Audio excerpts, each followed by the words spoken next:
How well do you know Tolkien's wizards beyond Gandalf, Saruman, and Radagast? Beyond The Lord of the Rings and The Hobbit, Tolkien's lesser-known works reveal deeper layers of the Istari.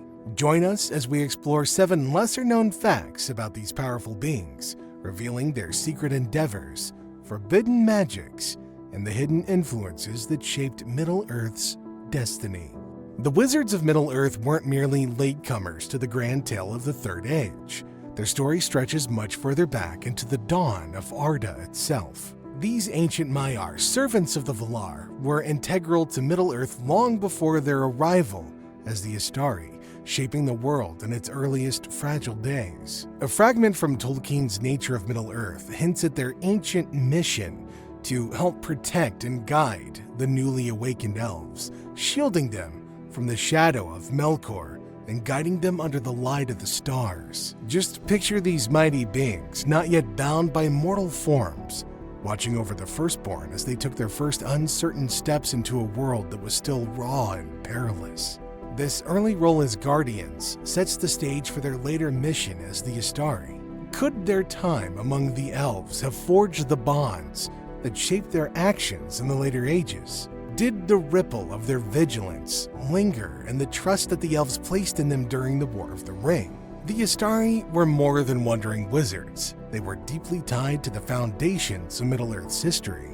And yet, for all their early influence, each of them carried the imprint of their Valar teacher, shaping their destiny in unique ways. Among them, Gandalf's bond with the Lady of Pity and Mourning proved to be the key to unlocking Middle-earth's ultimate hope.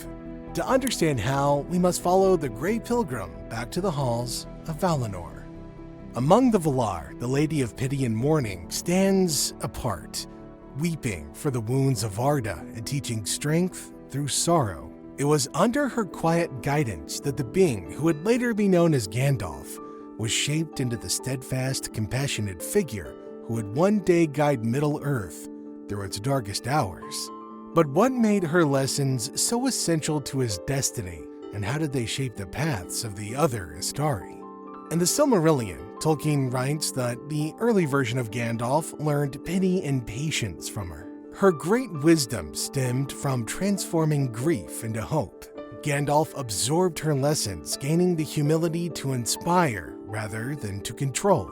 This strength set him apart from his peers, anchoring him as a symbol of endurance and quiet leadership. Contrast this with Saruman, who studied under the master of craft and creation. His pursuit of mastery twisted into an obsession with power. Radagast drifted into nature, losing sight of the larger mission. And yet, Gandalf endured, carrying her light into even the darkest corners of Middle-earth. Without it, could Middle-earth have had its Grey Pilgrim? Her teachings of compassion, tempered with resolve, shaped Gandalf into more than just a guide. They made him a reflection of her enduring light, transforming grief into the strength to heal a broken world. But not all the Istari took this path. Where Nienna taught humility, Saruman embraced ambition. His hunger for dominance would eventually lead him to a dangerous experiment with forbidden power. What drove him to this fateful act, and how did it define his fall? Let's uncover his story. Saruman's journey into corruption is marked by a single audacious act. He forged his own ring. The White Wizard, appointed leader of the Istari and entrusted with Middle-earth's protection, declared himself Saruman the Wise, Saruman Ringmaker, Saruman of many colors. These words weren't empty boasts. They signaled his ultimate betrayal of purpose. Tasked with guiding Middle-earth's free peoples, Saruman instead sought to dominate them, believing his intellect and ambition placed him above even the Valar's design. His decision to create a ring was far more than an act of rebellion. It was a direct challenge to the limitations placed on the Istari by the Valar. Unfinished Tales reveals that Saruman had studied the Rings of Power obsessively, delving deep into Sauron's craft. But his studies consumed him. No longer content to guide, he aimed to master. His ring became a symbol of his rejection of humility and his embrace of control. And yet, what if his ambitions didn't stop at crafting one ring? A curious theory suggests that he might have created multiple rings, using at least one to influence those around him. Could Wormtongue have been more than a groveling flatterer? Was he unknowingly bound to Saruman by a secondary ring, much like Sauron's control of the Nazgul? The implication then is that Wormtongue may have been Saruman's very own ringworm, a darkly humorous but oddly fitting title for the pathetic figure always at Saruman's side. The idea does add a disturbing twist to their already troubling relationship. Saruman's ring-making was more than a betrayal. It was a rejection of his mission. He had been sent with restrained power, meant to inspire through wisdom, not through domination. While Gandalf embraced these limits, Saruman saw them as chains to break. His fall highlights the danger of unchecked ambition and the wisdom behind the Valar's strict limitations. These boundaries were essential to the Istari's role in the fight against Sauron, an approach that set them apart in Middle-earth's struggle. Have you ever wondered why the wizards didn't simply obliterate Sauron themselves? With their celestial origins and immense power, why did they always hold back? Well, the answer lies in a guiding principle woven into Tolkien's mythology. Domination, even with noble intentions, leads to corruption. The Istari were not sent as conquerors or demigods. They were messengers and guides, given the task of inspiring the free peoples to help them find their own strength. In letter 156 to Robert Murray, Tolkien reveals the reason behind these limitations. At this point in the fabulous history, the purpose was precisely to limit and hinder their exhibition of power on the physical plane, and so that they should do what they were primarily sent for: train, advise, instruct, arouse the hearts and minds of those threatened by Sauron to a resistance with their own strengths, and not just to do the job for them. Embodied in mortal forms, they could experience pain, fear, and wariness. Even Gandalf, the wisest, was still vulnerable to death. This deliberate restraint mirrors the philosophy of the Valar during the Elves' Awakening. As noted in Unfinished Tales, they sought to honor the elves' free will. They did not compel them to come to Valinor or sway them with displays of overwhelming power, but instead invited them and left the choice to their hearts. Similarly, the Istari were sent to Middle-earth to work through persuasion and service, not through coercion. And yet, not all of the Istari adhered to this philosophy. Saruman, chafing under these restrictions, sought dominion and control, rejecting the purpose of his mission. By creating his own ring, he defied the moral foundation of his task and turned to the very methods of dominance he was sent to oppose. In contrast, Gandalf embraced his limitations. His sacrifice on the bridge of Khazad-dûm exemplified his commitment to the rules, a choice that ultimately strengthened the resistance against Sauron. The Istari may have shaped Middle-earth's fate, but calling them wizards doesn't even begin to scratch the surface of their true nature. Tolkien himself admitted the term was a misnomer, a placeholder for beings far more extraordinary. So what were they really?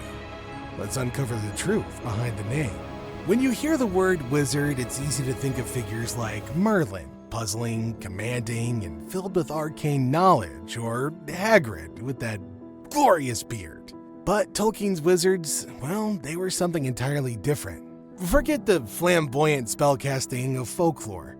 These beings, as Tolkien himself described, were incarnate angels, divine messengers sent by the Valar to guide Middle-earth's free peoples in their fight against Sauron. Their magic was not the flashy conjurations of sorcerers, but a subtle, otherworldly power meant to inspire rather than to control.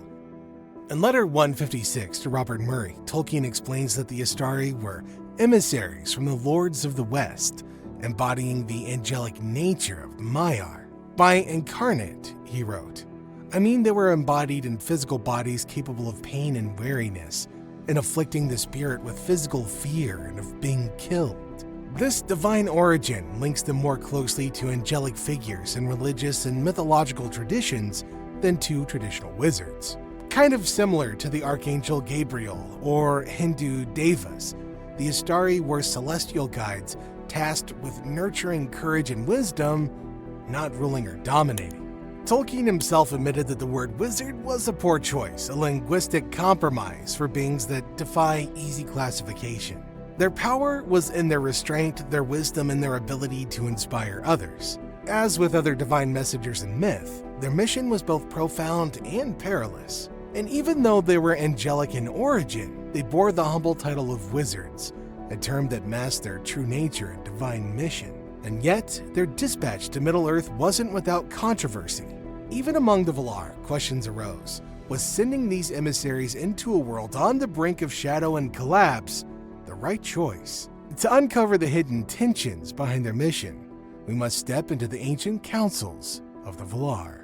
The decision to send the Istari may have been far from unanimous among the Valar, reflecting their differing philosophies and priorities. While Manwë championed the mission as a measured response to the growing shadow of Sauron, others among the Valar may have harbored some doubts or voiced differing opinions. The Valar, despite their immense power, were not infallible, and their individual temperaments often shaped the fates of Middle-earth in subtle yet profound ways. Nienna, known for her grief and unyielding compassion, was one of the strongest proponents of sending the alpha version Gandalf. Her teachings had instilled in him the humility and empathy that defined his character. It's no coincidence that his reluctance to go, as he initially believed himself unworthy, was precisely what made him the ideal candidate in her eyes. As Tolkien reveals in Unfinished Tales, it was insisted upon that this humility made him the most fit for the task, and Nienna's influence clearly reinforced this conviction.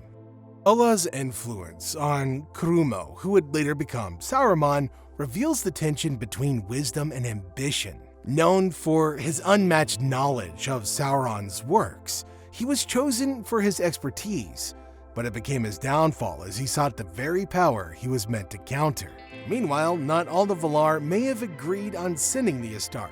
Figures like Olmo, shaped by past interventions gone awry, might have questioned whether another effort would do more harm than good. This quiet conflict among the Valar adds depth to the Istari story and their uncertain mission in Middle-earth. Ultimately, the Valar's divergent perspectives on power, free will, and the fate of Middle-earth shaped the mission of the Istari in ways that continue to intrigue readers. Their intervention, though measured, carried both hope and risk, a delicate balance that played out in the successes and failures of the wizards themselves. The Valar's carefully chosen 5 wizards shaped Middle-earth's history, but were they the only ones? Hints buried in Tolkien's writings suggest there may have been more, their stories lost to time. But what secrets lie behind the Istari that we never knew? The Istari, as we know them, are often presented as a definitive group of 5. Yet Tolkien himself offers clues that this number might only represent part of a much larger story. In Unfinished Tales, he writes, "Of this order, the number is unknown, but of those that came to the north of Middle-earth, where there was most hope, because of the remnants of the Dunedain and the Eldar that abode there, the chiefs were 5. The phrase, "the number is unknown," implies the Istari order was larger than the known 5, suggesting a structure with these 5 as leaders. If they were the chiefs, could there have been lesser Istari?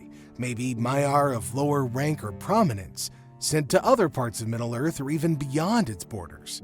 The decision to send them was not confined to the well-trodden lands of the West. In Tolkien's letters, he speaks of the Valar's desire to reach all peoples of Middle-earth, suggesting their mission extended to realms and cultures far from the familiar kingdoms of Gondor or Rivendell. This raises the alluring possibility of wizards who operated in secrecy, aiding peoples and struggles that were never recorded in the annals of the Free Peoples. By leaving these questions unanswered, Tolkien invites speculation and wonder. The suggestion of lesser wizards operating in the shadows adds a layer of complexity to the mythology, reminding us the Middle-earth is far greater than what's revealed in the primary narratives. The wizards were not merely 5 isolated figures. They were part of a grander scheme, a plan that hints at powers and purposes far beyond what we've seen. In the end, this ambiguity is what makes Tolkien's world so compelling. The idea that even the smallest person can change the course of the future resonates deeply with the themes of his legendarium. For every answer, there's another mystery, and for every wizard we know, there may yet be others hidden in the far corners of Middle-earth, quietly shaping the fate of the world in ways that nobody ever realized. Middle-earth is chock full of mystery and untold stories. The wizards, with their mystifying origins and uncertain fates, remind us that even the most powerful figures are bound by duty and humility. Their journeys inspire, their flaws caution, and their mysteries keep us coming back to explore the depths of this extraordinary world. And who knows, with time, what secrets we might uncover next.